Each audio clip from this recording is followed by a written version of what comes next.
Bonjour, bonsoir, tout dépend d'où est-ce que vous êtes dans le monde. Alors, Madère TV reçoit aujourd'hui une grande dame, Aïda Diallo, à Homecoming. Bonjour Aïda. Bonjour Charles, Alors, très heureux que tu nous reçoives dans ce merveilleux cadre. Mais avant d'en merci. parler, Aïda, on parlera d'abord de toi. Très bien. Merci Charles de m'avoir reçu, voilà, de m'avoir invité à cette émission.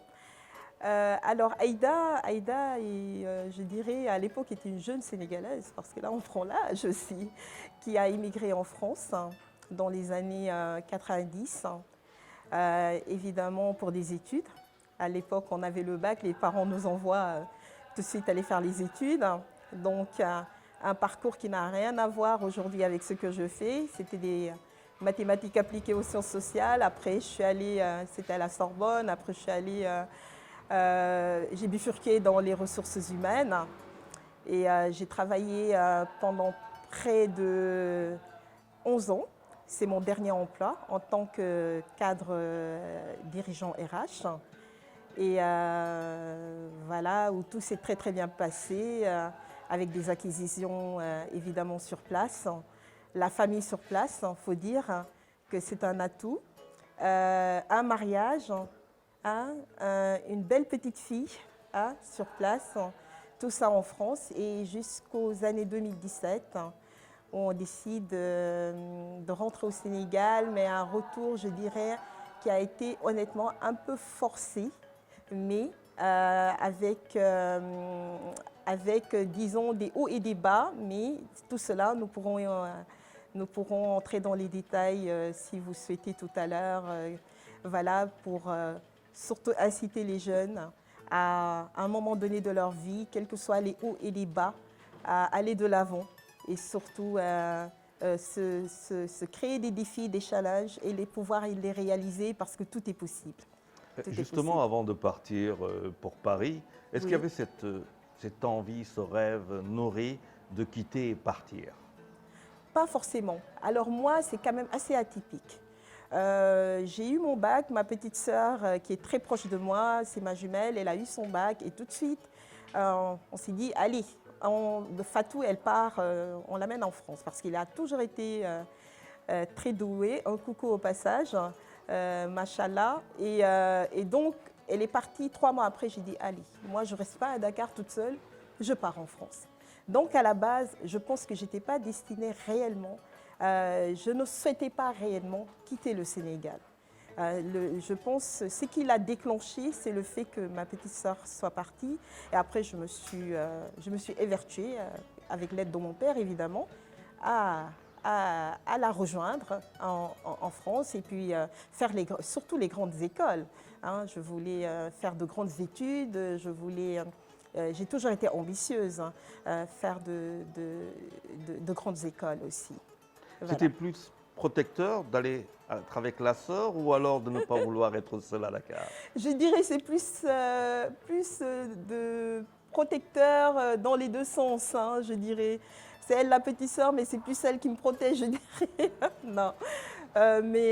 Voilà, c'est ce lien, c'est depuis la naissance, on n'a jamais été séparés. Et voilà, donc c'était la première fois au bout de, je dirais, 18 ans ou 20 ans, je ne me rappelle plus quel âge on avait, qu'on nous sépare. Et moi, très honnêtement, je pense que ça a été le point déclencheur. Alors, comment Voilà. ça s'est passé, les mathématiques, aller Ah faire oui. des Alors, mathématiques? alors là, nous, faut dire qu'on a un père qui, dans la pétrochimie, alors c'est vous dire, qui travaillait dans le pétrole, une maman qui était écrivain, donc c'est vous dire les études, c'était très carré à la maison, avec une grande sœur qui nous menait à la baguette et à l'école, il fallait qu'on soit première ou deuxième de la classe, c'était très très important. Donc du coup, on a pratiquement suivi une série scientifique. À l'époque, c'était la série C. On a eu nos bacs C. Et donc, après, ici à l'université, je pense qu'on a fait une année. Ma sœur, elle a dû faire 2 ans. On était en maths physique. Donc, Oui. c'est vous dire, c'est vraiment les maths. Alors, mais moi, je n'étais vraiment pas, c'était pas ma vocation. Je le faisais malgré moi parce que, voilà, il fallait respecter ce que les aînés ont décidé pour nous. C'était ça. C'était le Ndigol. Voilà, c'est ça, c'était le Nigel. tout à fait. Alors, comment c'était cette vie en France, à Paris? C'était facile pour une jeune Sénégalaise? Euh, Alors, moi, ça a été honnêtement très, très facile. Je suis arrivée, mes deux grandes sœurs m'ont accueillie, mes sœurs sont nées là-bas, voilà, elles m'ont accueillie, c'était génial. J'étais à Puteaux, à La Défense, vous voyez, les beaux quartiers, c'était très, très bien. à Courbevoie? Voilà, c'est vous dire, hein, vraiment très, très bien. Et, mais très rapidement, voilà, je me suis mariée. Et très très jeune, et j'ai pris mon indépendance très très jeune. Donc je suis allée habiter à Vitry-sur-Seine dans le 94. Pendant 10 ans, j'ai habité dans le 94, où étant étudiante, mais j'avais un appartement.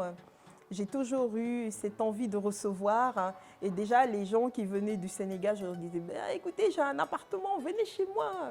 Voilà, donc je les recevais chez moi. Je faisais 3 ou 4, parfois jusqu'à 4 boulots, hein. Il m'est arrivé de faire bonne journée le matin à 11 heures. J'étais chez Bergera Montmayer pour vous dire, hein, en tant que téléconseillère, hein. Comme quoi il n'y a jamais de sous-métier dans la vie. J'ai travaillé pour Croque-la-Vie où je nettoyais les domiciles des personnes âgées. Et après, j'allais travailler au McDo. Donc, c'est vous dire. 4 boulots par jour. Et donc, quand c'était les vacances, et après, quand il y avait les cours, on reprenait les cours parce qu'il fallait payer les loyers, il fallait payer les charges. Et il n'y avait aucune envie de dépendre de papa, de dépendre de qui que ce Aucunement. soit. En Ça, leadership déjà, tout à fait, très jeune. tout à fait. Alors là, le cap, leadership, indépendante, euh, monter tout de suite, c'était tout de suite vouloir son indépendance financière, surtout, même dans le mariage. Voilà. Pourquoi c'était important? Pourquoi cette indépendance? Pourquoi vouloir cette indépendance financière? Parce que je me dis, ça apporte un équilibre. Ça apporte un équilibre de ne dépendre de personne, tout en respectant nos valeurs qu'on nous a inculquées. Il y a cette fameuse anecdote que je dis toujours à mes copines, les amis. Moi, j'espère que de par mon mariage, les portes du paradis me seront ouvertes. Donc, c'est vous dire que c'est quand même, quand on y réfléchit bien, on se dit, mais c'est paradoxal, elle veut son indépendance et en même temps, non. Je veux mon indépendance financière, mais en respectant, hein, les préceptes du mariage en tant que sénégalaise et bonne musulmane. Voilà. Mais voilà, ça nous permet, moi je pense que ça apporte un équilibre, hein, de ne pas dépendre et aussi d'être force de proposition parfois dans le couple, de pouvoir gérer des choses et ne pas tout le temps attendre que ça vienne de son homme. Je pense que la meilleure, c'est même une plus-value. Ça nous donne plus de valeur, plus de classe, de pouvoir gérer certaines choses et que ce soit toujours des surprises pour nos bébés, comme on dit, parce que nos maris, ce sont nos bébés, en quelque sorte. Une formule très belle, oui. 17 ans après. Voilà. Le départ, c'est pour 90 et le retour 2017, c'est 17 ans.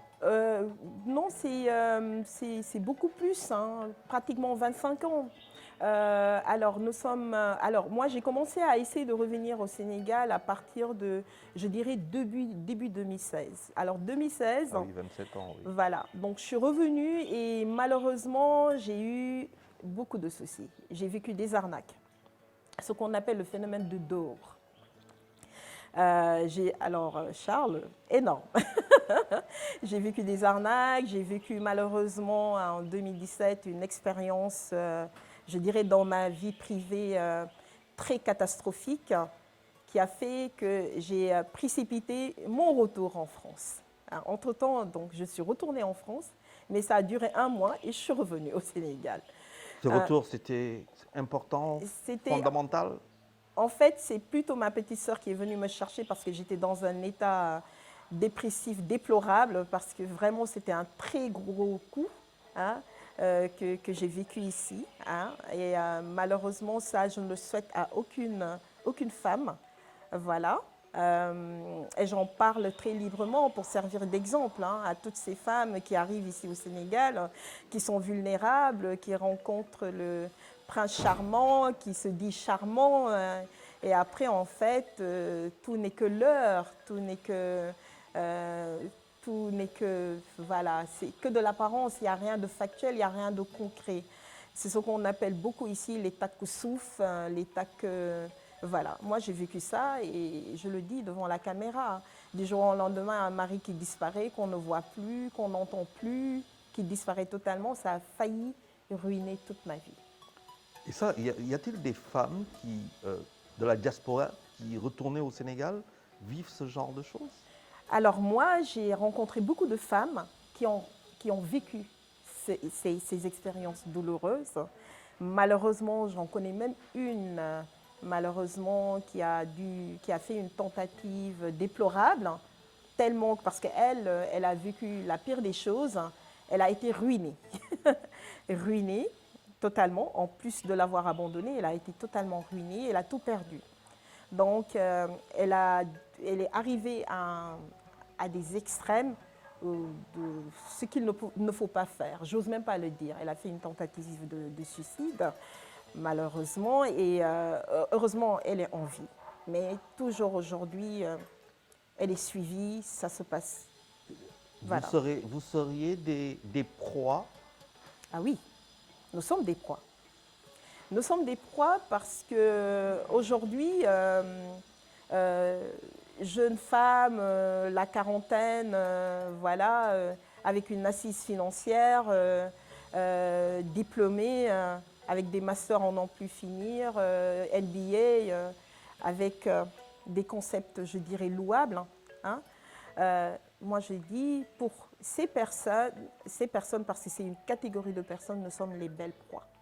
Hein, parce qu'on ne connaît pas on ne connaît pas encore les rouages de comment fonctionne Dakar, hein, parce que Dakar a sa manière de fonctionner.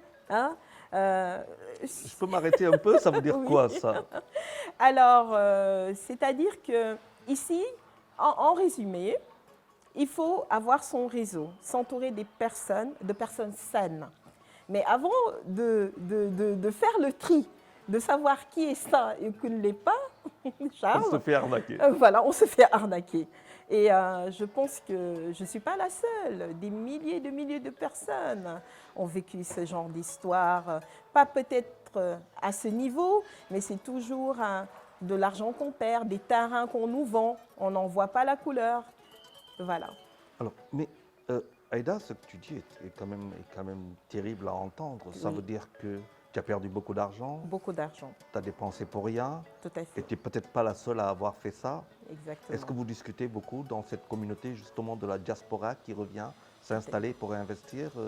Y a-t-il vraiment des cas Alors, ce très graves de qu'on ce souhaite genre? faire et qui n'est malheureusement pas encore mis en place dans ce que je sais, c'était, moi, l'idée que j'avais, c'était de créer carrément un carnet de bord. C'est-à-dire le carnet du nouvel arrivant, c'est-à-dire les pièges à éviter. Et créer notamment, on en avait parlé au sein de l'association Sunounet, voilà, de créer ce guide qui permet d'éviter ce genre de pièges. Et, Un voilà. guide justement qui existe chez les Européens, qu'est-ce qu'il faut faire, qu'est-ce qu'il ne faut pas faire Qu'est-ce qu'il ne quand faut vous pas venez au Sénégal particulièrement. Tout à fait. Et ce serait vraiment très très bien parce que nous aujourd'hui nous avons la maturité. Hein, 40 ans, nous avons la maturité. Mais ces petites jeunettes qui rentrent à 32 ans ou bien qui rentrent à 28 ans, parce que maintenant le bac on l'a très très jeune, on fait ses études, on se dit on rentre au pays.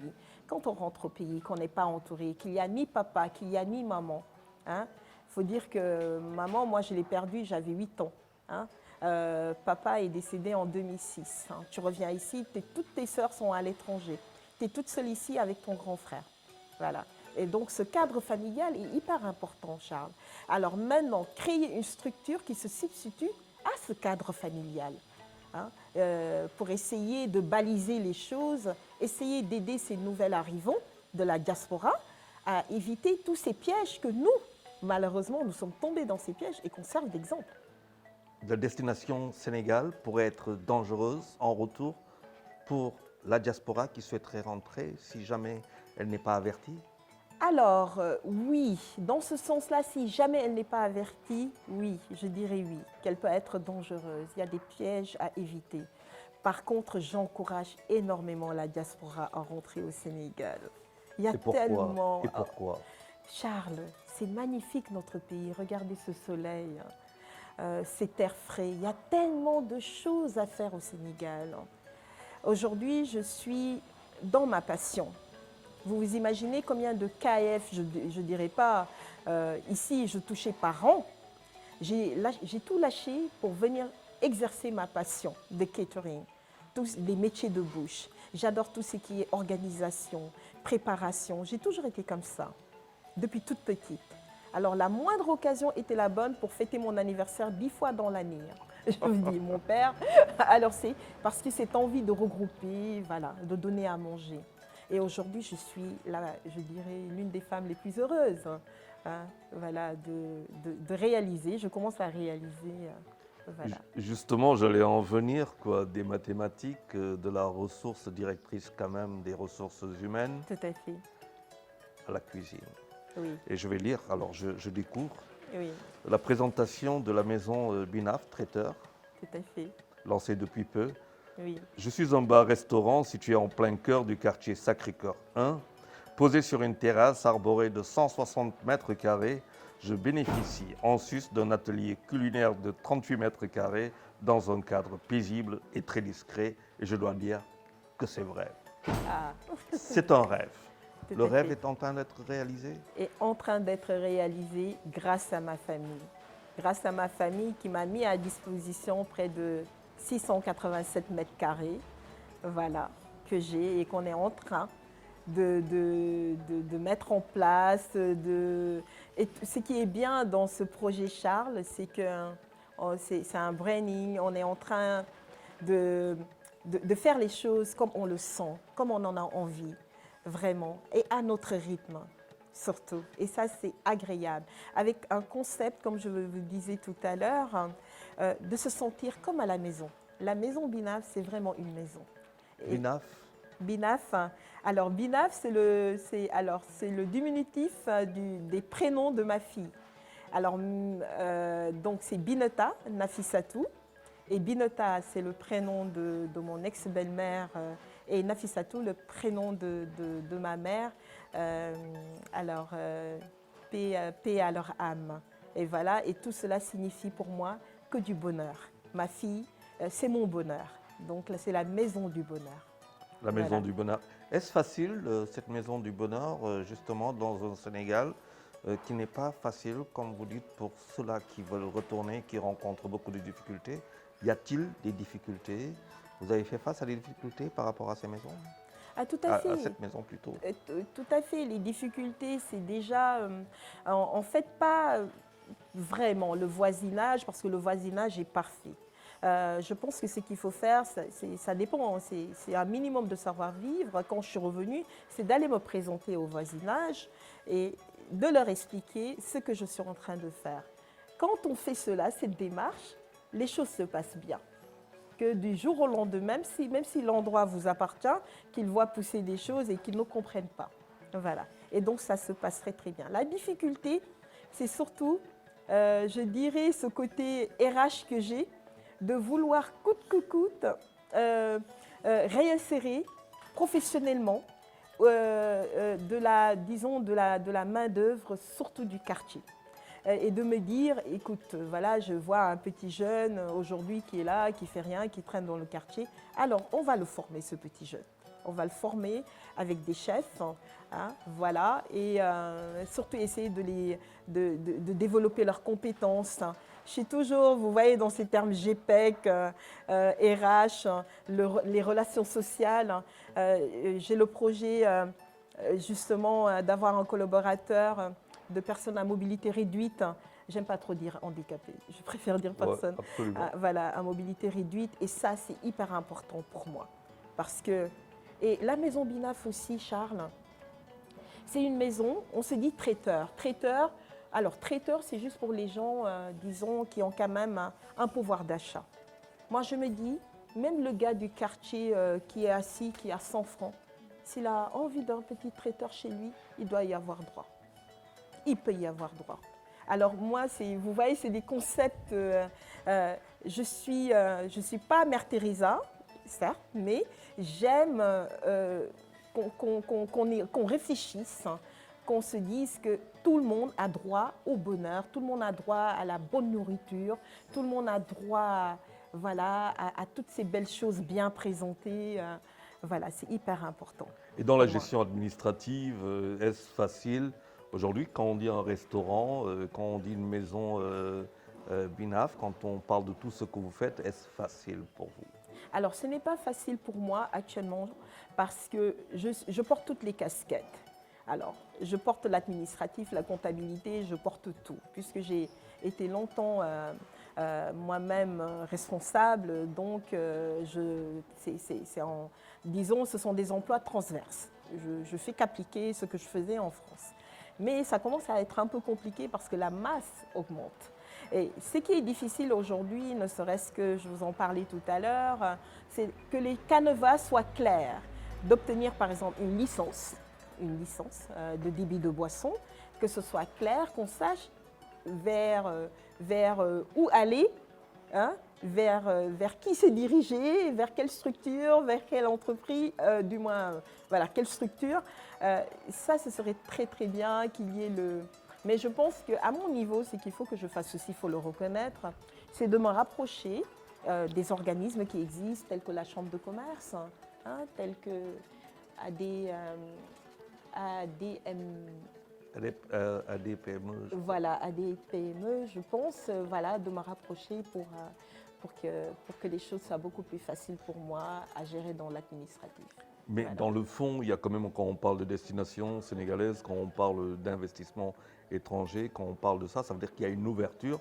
Et aujourd'hui, ce Sénégal qui est en train de s'ouvrir, et qui a toujours été un pays ouvert d'ailleurs, dans la restauration, bien entendu, ce sont des choses qui semblent évidentes. Tout à fait, tout à fait. Aujourd'hui, je peux dire, le Sénégal est un pays vierge. Il y a tout à faire. Le monde du catering a révolutionné la restauration sénégalaise. Vous voyez aujourd'hui tout ce qui se fait, se pratique.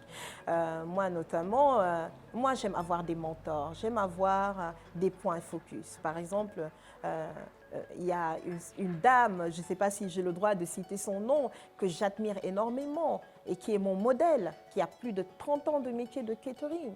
Et je parle de Ngoné Le Tchof. J'adore cette dame, c'est une de mes références. Voilà. Et je me dis, toutes ces personnes, aujourd'hui, tout ce qu'elles réalisent doivent vraiment être mis en valeur. On doit pouvoir organiser les foires du catering. Hein? Aujourd'hui. Alors, catering, on va préciser ça. Oui. Qui veut dire regrouper, fédérer déjà, entre nous, traiteurs, qu'on se fédère. Hein? Parce que l'adage dit, hein, je le dirai en Wolof, ku nekk sa wërsëg ngay lekk. D'accord? Ku nekk sa wërsëg ngay lekk. Donc, on n'a pas besoin de nous... Voilà. Il faut qu'on fédère les choses. Et en fédérant les choses, ça nous permettra de mieux gérer nos centrales d'achat, de fournisseurs. Hein? Ça nous permettra d'avoir une plus belle ouverture par rapport au monde. Hein? Que ce soit l'Afrique centrale, que ce soit l'Europe, que ce soit l'Asie, qu'on puisse aussi, nous, imposer notre cuisine traditionnelle, pallier évidemment à la cuisine occidentale, asiatique, les cuisines du monde.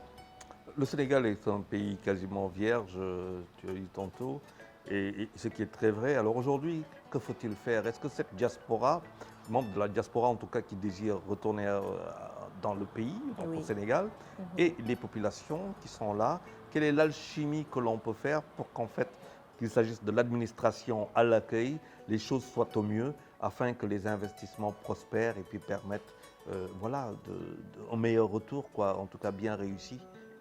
Tout à fait, c'est comme le modèle canadien. Aujourd'hui, le Canada a besoin d'immigration. Aujourd'hui, comment ce pays attire l'immigration? Tout est clair. La toile est là. La toile est là, tout est clair. Les investissements sont clairs, les études sont claires, tout est visible. Ce que je déplore un peu, mais je pense que c'est en train de se faire, c'est que pour avoir une information ici, Charles, c'est très très difficile de l'avoir sur la toile. Je donne un exemple, par exemple, pour avoir tous les traiteurs référencés qui sont certifiés. Aujourd'hui, on tape traiteurs référencés certifiés, c'est très difficile de les trouver sur la toile. Ça veut dire qu'il y a une contradiction entre une destination qui s'autoproclame ou se déclare comme telle, Oui. mais qui oublie d'avoir des répertoires. Ces répertoires, il faut y travailler. Est-ce que la diaspora souffre-t-elle d'informations par rapport justement à ce répertoire avocat, notaire, des informations du genre? Oui, moi je dirais, oui, oui, avec peut-être un petit O maintenant, parce que de plus en plus, on voit des actions qui se soulèvent par rapport à cela. On voit des petites entités qui commencent à créer des plateformes hein, pour des structures, pour guider, pour renseigner, pour donner des informations. Il y a par exemple sur Expat, on trouve beaucoup d'informations. Réseau à entreprendre, on trouve beaucoup d'informations. Il y a par exemple maintenant, là, il y a l'ADER, il y a le FONGIP. Si on se rapproche d'eux, ils nous donnent beaucoup d'informations. Il y a la Chambre des commerces. Voilà, donc ça commence. Mais je pense que ça peut être beaucoup plus élargi. Beaucoup, beaucoup plus élargi. Tantôt, tu disais que tu conseillais à la diaspora de revenir, Oui. en tout cas de venir, Oui. d'éviter les pièges. Mais qu'est-ce que tu conseilles justement à ceux qui veulent l'inverse, ça veut dire partir? Alors ceux qui veulent partir, moi, dans nos discussions avec les amis, je dis mais ouvrons toutes les frontières, que tout le monde parte, vous verrez que tout le monde reviendra. Ce que je disais tout le temps dans nos discussions, c'est qu'ils veulent partir. Vous savez, quand quelqu'un a la conviction qu'il peut trouver son bonheur ailleurs, Charles, c'est difficile d'enlever une conviction. Mais le conseil que je leur donne, c'est que je suis sûre et certaine qu'ils peuvent réussir ici au Sénégal, il suffit d'y croire. Il suffit d'y croire, il suffit d'y croire, il suffit d'être persévérant, avoir un plan d'action et s'y tenir. Quels que soient les roues, ou quels que soient les bâtons qu'on nous mettra dans les roues, les inconvénients, les problèmes que vous pourrez rencontrer, il faut tenir. Gardez le cap. Le cap, et un jour ou l'autre, ça va marcher. Il n'y a pas de raison. Il n'y a pas de raison que ça ne marche pas. Quand on a un rêve, on l'entretient pour qu'il se réalise, c'est ça? On le fait vivre. l'entretient, on l'écrit, on s'entoure des personnes, des organismes qui peuvent nous aider à faire nos business plans. On se rapproche par exemple de l'ADER pour nous financer. On se rapproche de professionnels et on fonce, on y va. Et après les voyages, j'ai jamais pris l'avion, mais tu sais, j'aimerais bien prendre l'avion ou bien mettre une fois les pieds en France. C'est dans ton travail que tu le feras. À un moment donné, tu seras obligé de faire des voyages d'affaires. Nous sommes quasiment arrivés au terme de cette émission, Aïda. Oui. Le mot de la fin, peut-être. Alors, remercier mon équipe, Charles. Je ne peux pas faire cette émission sans vraiment remercier, je dirais, ma responsable de production, Lei Astou, qui est ma petite sœur depuis toute petite. Hein, mes chefs, Jim, Florent, vraiment toute l'équipe. Khadim Bey, Vieux Diawara qui travaille à côté. Vraiment, si je cite, je vais oublier des noms. Mais vraiment toute l'équipe de la Maison Binaf. Mes serveurs, hein, évidemment, hein, ils sont intérimaires, mais on a quand même un vivier de près de 22 serveurs fidèles hein, qui sont toujours avec nous. Voilà, les remercier. Leur remercier de me supporter parce que moi, je suis très, très exigeante. Alors, le travail, c'est le travail. Je suis très sociable, j'adore m'amuser, j'adore danser. Mais voilà. Et la Covid, j'avais oublié par rapport à ça, la Covid, catastrophe. Alors, ça a été une catastrophe. Alors, c'est vous dire, la Maison Binaf n'avait que des contrats pour les entreprises. On travaillait, on faisait les petits déjeuners, les séminaires que dans les entreprises. Alors, quand il y a eu cette Covid, et d'où la Maison Binaf, hein, c'est l'histoire de la Maison Binaf un peu. On s'est dit, ben, écoute, il y a la maison il y a le Sacré-Cœur, on va élargir le laboratoire. Et c'est parti de là, ça a cartonné. Les gens nous commandaient tout le temps des plats au public. En fait, on s'est ouvert au public parce qu'avant, j'étais dans le secteur privé. et au public. Et de fil en aiguille, à force de venir prendre le repas, ils me disent mais écoute Aïda, mets-nous une petite table ici. Mais le Covid, effectivement, a impacté nos finances énormément, tout en sachant que la maison d'INAF, tout est sur fonds propres. Je ne demanderai pas le montant. Énorme, Énorme. énorme. Le manque à gagner énorme. C'était un très grand plaisir de recevoir Aïda Homecoming aujourd'hui sur Madère TV. Oui, merci Alors, Charles. merci à toi Oui. et au prochain numéro, très chers téléspectateurs ou internautes qui suivaient ici et ailleurs dans le monde Madère TV. Très bien. Merci beaucoup Charles.